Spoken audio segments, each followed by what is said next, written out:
বিধ্বস্ত হওয়া যুদ্ধ বিমানের পাইলটকে নিয়ে চাঞ্চল্যকর তথ্য দিল ইরান। বোমা মেরে ক্রুকে হত্যার পরিকল্পনা ওয়াশিংটনের। প্রথম পাইলট উদ্ধার নিয়েও ধোঁয়াশা দাবি তেহরানের।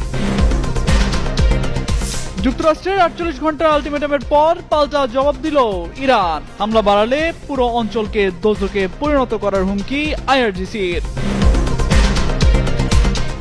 এবার ইরানে বড় হামলার পরিকল্পনা ইসরায়েলের। তেহরানের অস্ত্র উৎপাদন ক্ষমতা বন্ধে ইস্পাত শিল্পে হামলার দাবি নেতানিয়াহুর। বড় সংঘাত নিয়ে দিলেন সতর্কবার্তা। ইরানের বুশেহরা শহরে যুক্তরাষ্ট্র ইসরায়েলের ভয়াবহ হামলা নিন্দা জানিয়ে রাশিয়ার কড়া বার্তা। অবিলম্বে তেহরানের পারমাণবিক স্থাপনায় হামলা বন্ধের আহ্বান।